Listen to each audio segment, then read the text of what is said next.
to you about the practicalities of video production within your organisations. Before I start, I wanted to make sure I'm not preaching to the choir. So can I see a show of hands? Who here has been involved in some way in producing a film or an animation for their organisation? Quite a few of you. Of those people who've just raised their hands, who did something that was live action video involving real people? To most of you again. And who did something that involved animation, special effects? Okay, so it's a good mixture. Anybody who's feeling brave, can those of you raise your hand, what was good about what you produced? Anybody volunteer? Madam down the front? It was natural because it wasn't sort of pre-prepared. Right, it was natural because it wasn't pre-prepared. Can anybody volunteer something, a lesson that they learnt from the process of being involved? Something you might do differently next time, something you might do, better? A very diplomatic bunch. Well, bearing that in mind, I wanted to start with a short film that is not for a public body, not for an organisation. This is a film that was made to illustrate a quote from the American broadcaster Ira Glass, and he's talking about creativity. And I wanted to show it because it, for me, works. It's simple but effective. Nobody tells people who are beginners, and I really wish somebody had told this to me, is that all of us who do creative work, we get into it, and we get into it because we have good taste. But it's like there's a gap. That for the first couple of years that you're making stuff, what you're making isn't so good, okay? It's not that great. It's trying to be good. It has ambition to be good, but it's not quite that good. But your taste, the thing that got you into the game, your taste is still killer. And your taste is good enough that you can tell that what you're making is kind of a disappointment to you. You know what I mean? A lot of people never get past that phase. A lot of people at that point, they quit. And the thing I would just say to you with all my heart is that most everybody I know who does interesting creative work, they went through a phase of years where they had really good taste, they could tell what they were making wasn't as good as they wanted it to be. They knew it felt short. It didn't have this special thing that we wanted it to have. And the thing I would say to you is everybody goes through that. And for you to go through it, if you're going through it right now, if you're just getting out of that phase, you got to know it's totally normal. And the most important possible thing you could do is do a lot of work. Do a huge volume of work. Put yourself on a deadline so that every week or every month you know you're going to finish one story. Because it's only by actually going through a volume of work that you're actually going to catch up and close that gap. And the work you're making will be as good as your ambitions. It takes a while. It's going to take you a while. It's normal to take a while, and you just have to fight your way through that. Okay? I like this. It's one I've used as an example with organisations before because it's simple. There's nothing complex about any of what's there. You could do it around your own home, and yet for me, it very well illustrates quite a wordy passage. What he's saying, you need to stop and think about it. He has some great points to make about creativity, but for the casual observer, it's a bit of okay, I've got to listen to this. It very nicely illustrates his key points. Through Mentor, we produce films for a wide variety of public bodies, private companies, many of whom need to get across complex issues, important issues, things that matter to a large number of people. And my background is in documentary filmmaking, so I've done programs for the BBC, I've done a lot of educational programs in the past. And what I've found across the board is that when people are concerned about their message, when you've got a complex issue to get across, creativity drops right off because people are worried about misrepresentation and showing things in an inappropriate manner. And they are right to be concerned. If you are responsible, if you are the gatekeeper to your organisation's public image, you are right to be concerned. But at the same time, what you're in danger of doing is producing something that is not interesting to watch, that is not engaging. Sarah and Magnus have both talked about this earlier this morning, speaking to your audience, particularly with large organisations. I've often found people coming to us saying, right, we gathered together our stakeholders within the organisation, these are the key messages that we need to get across in this film, and they put a Bible in front of you. We are talking about every single person's opinion and concerns, and these are valid, but and you know, I may be preaching to the choir on this. I'm sure those of you who have been involved in film production for your organisations have experienced this. You've got to whittle down those concerns, those messages, and condense them into something that speaks to your audience.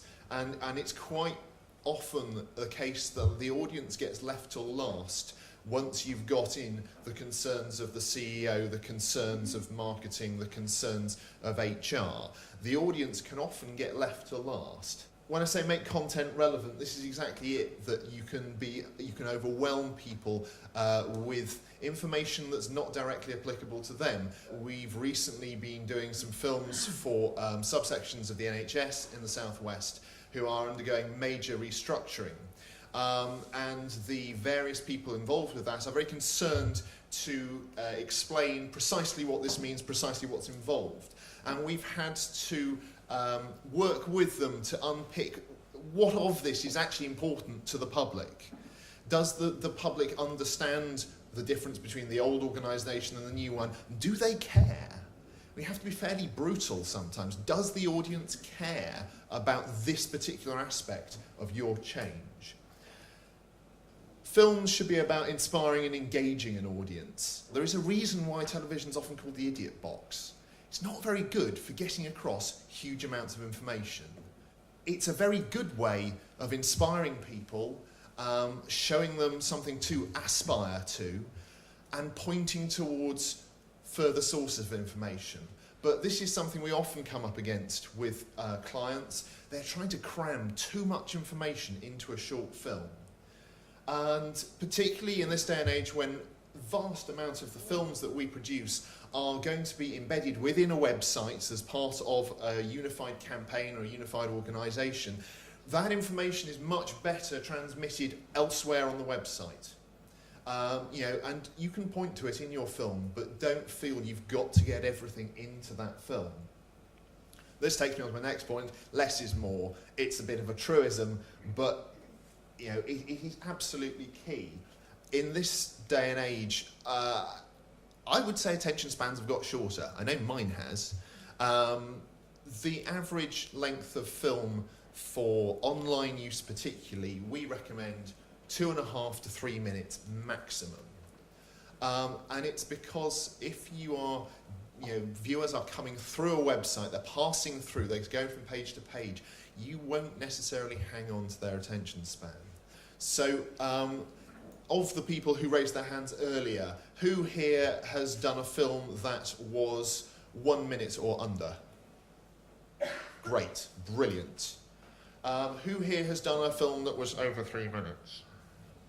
Okay, I'm not going to ask for your opinion. There are good reasons why some films do need to be that way. But if you are producing something that needs to catch attention, needs to transmit a message, if you don't have a captive audience, I would say training films, for example, are exempt for that. But if you are looking at an audience who is passing through a website, you need to keep it short. Films that are under 1 minute, absolutely fantastic. And particularly in the age of social media, we encourage people to think about video and films not as something that is separate from social media. Quite often I've talked to people who say, well, we do this for our social media, and then we do these films. And I say to them, well, surely the two are part and parcel of the same thing. Oh, no. The film is, we have a separate budget, it's a bigger project, it takes much longer to do. Under some circumstances, yes. But if you are looking for content to keep your social media feeds current and to generate further conversation, you could put up a 1 minute film, a 30-second sting, and it gives you something to amplify. You can then talk about that sting across multiple platforms. And this is something that we're very keen to get people thinking about, is how can you use a short film as the basis for a broader social media campaign? What does it give you? It gives you something to talk about across Facebook, across Twitter, on Vine. I've seen some wonderful films. Has anybody here used Vine or your Vine in social media? It's a 6 minute, it gives you a platform to share 6-second videos. Incredibly short. However, there have been some wonderful contributor-led campaigns that have got people to send their 6-second video in. These have been collated and put into one video, and there's a fantastic one that shows a paper plane literally flying around the world, because people across the globe have sent a 6-second video of their paper plane, countries all over the globe. So, something that short can really generate buzz, can generate chat. Many of you said you used animation within your films. When clients come to us, quite often they haven't used animation before. Lots of people have produced what I would describe as a standard video, filming interviews with members of their team. Animation is a great way of explaining and illustrating abstract topics, complex topics, pension reforms, for example, restructuring. It can be used interchangeably with video as well, but when you are including people from your organisation, and this is something I like to talk to people like yourselves about in detail before we film anything, is who are your best people? I once filmed an interview with the head of the Lifeboat Association, who's an enormously knowledgeable man, very well respected, and absolutely dreadful on camera. Because what he did, amongst other things, was list gently sideways as he was talking, to the point where the cameraman was actually twisting the camera, and it all looked like we were at Alton Towers. What was more distressing about this was the press officer, who I had been chatting to 10 minutes beforehand, was brilliant, absolutely brilliant. He was chatty, he was relaxed, and he knew just as much as his boss. Unfortunately, he didn't have the job title to be the one on camera, but I spent the whole thing chewing my nails, wishing that we were interviewing the press officer. So, and we all know that there is often politics involved about who is shown on camera, who is representing your organisation. But if you guys are, if you have any control over who is going to front your organisation on camera, I strongly recommend you thinking about the personality and less about the job title, if your organisation will permit that. It's often a good idea to have a spread of people. And one of the things that we say is, well, if you're looking at a 3-minute film, a 2.5-minute film, and you want to get 4 people from your organisation on camera into this film, how much screen time is each of those people going to get at the end of the day? Maybe 30 seconds? Scripting is absolutely key. If you're going to do something that is short and sweet and impactful, script it. And we have quite a lot of people who say, well, we'd just like to let them chat, we'd like to let them talk. That's fine if you're going to have 10 minutes of screen time available for them. If they have only got that 30 seconds, you need to absolutely nail that soundbite. And you will know, I'm sure you can already think of people in your organisation, so-and-so is brilliant at that. I ask him or her for something at the last minute, and he can give you that. Somebody else who has to be interviewed because their role within the organisation is important is an absolute nightmare. So scripting is key.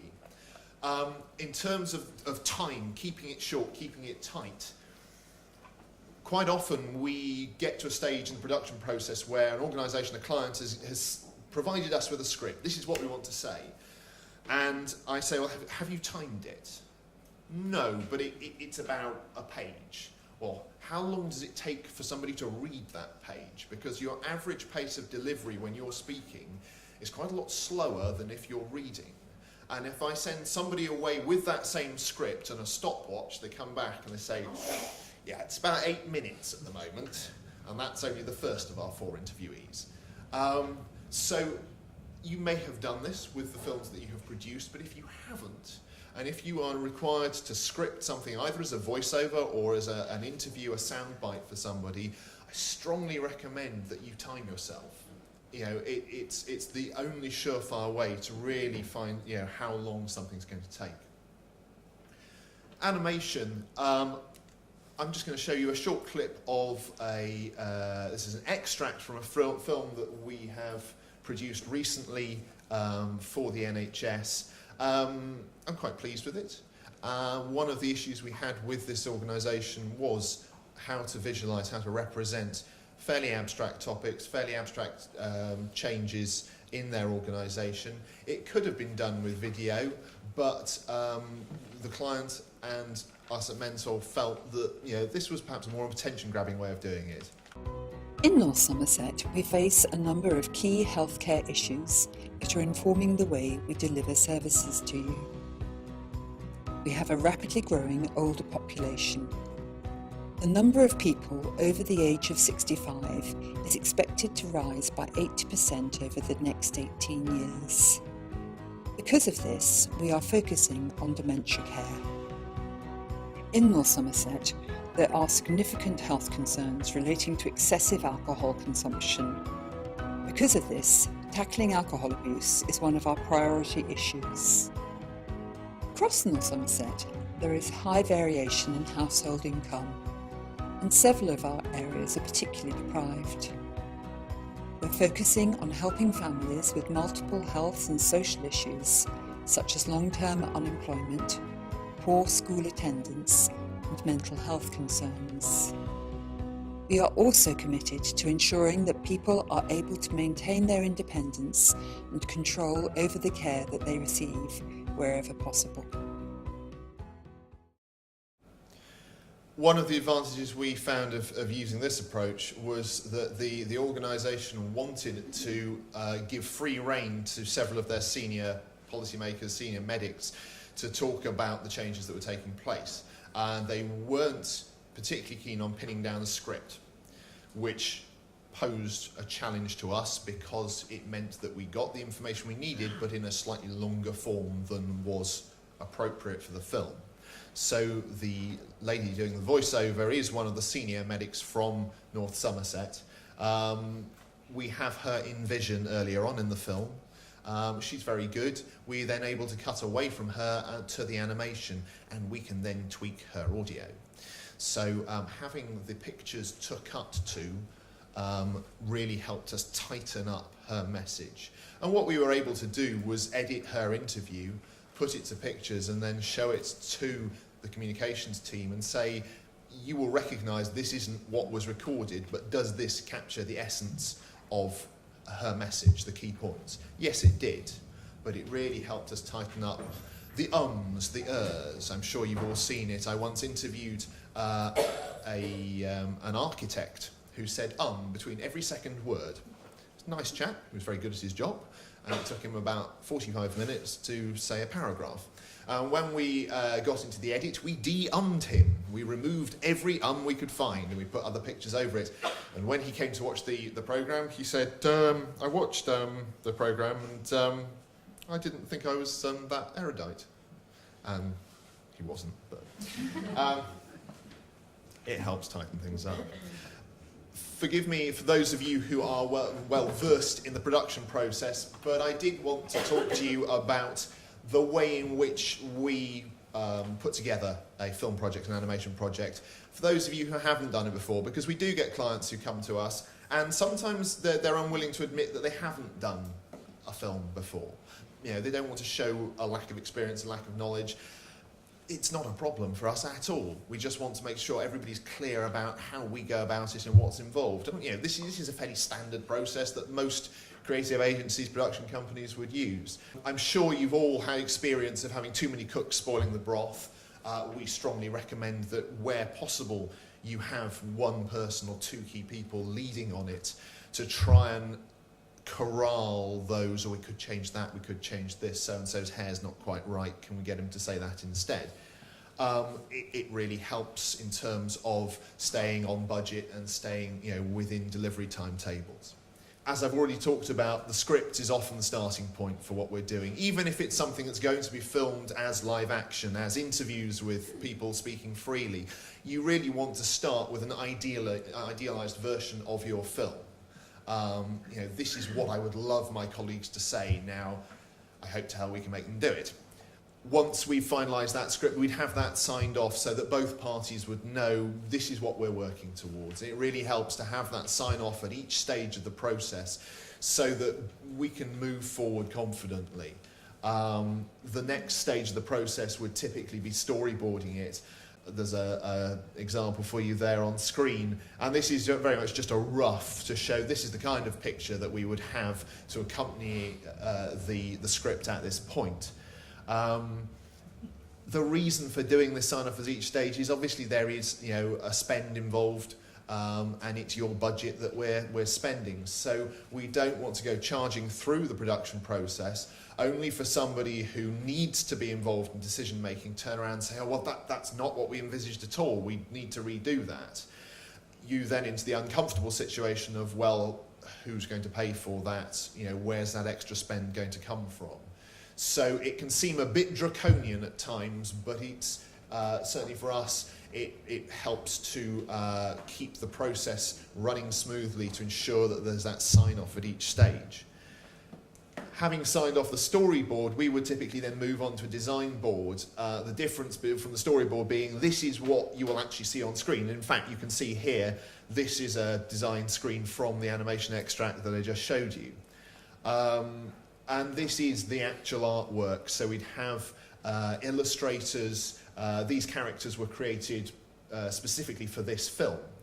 So we have illustrators putting together your characters, working out how your branding is going to be incorporated into the film. And something that clients often don't realise is that these illustrations are what is going to be animated. I've had occasions where people have said, oh, well, I know we've finished the design, but when it gets to the animation, can we actually do something different? And we can, but it's going to be more complicated because this is the artwork that is used. When it goes to the animator, they are given this as a multi-layered piece. If you ever made those paper puppets as children or with your own children with paper fasteners at the joins, it's a digital version of that. What they're handed are digital versions of paper puppets. The animator will then move straight on to actually working with this artwork. So again, this is why we say there's a sign-off process at the end of the design work, which is really key. And then it takes us on to the animation, and of course there are tweaks that you make within the animation stage, that pictures aren't quite doing what they want, and of course there is change that can be made. But the idea about having this clear separation of the processes is to make sure that when we get to this stage, you are happy with what's been done, and that we are producing the product that you envisaged to begin with. Just to emphasise the issues I've talked about in terms of duration of your film, finding your best people, not necessarily those people who are most senior, but those people who best convey the message that you want to get across. And to go back to the film I showed you at the beginning, the Hourglass film, The Gap, thinking creatively, think out of the box, try not to lose that creative element. You're producing this film because you want to engage a group of people. Don't let the scale of your organisation, the number of decision makers involved, swamp that creativity. Because if you do, you'll end up with something that people don't want to watch. And if you can end up with something that uses 2 forms of spaghetti in it, as that film does, and a piece of toilet paper to convey your message, well, it might not be quite right for your particular organisation, but I think it's something quite different. And I would strongly recommend thinking, we need to do something that's appropriate, but can we do something that's appropriate and engaging and different and creative? Thank you very much.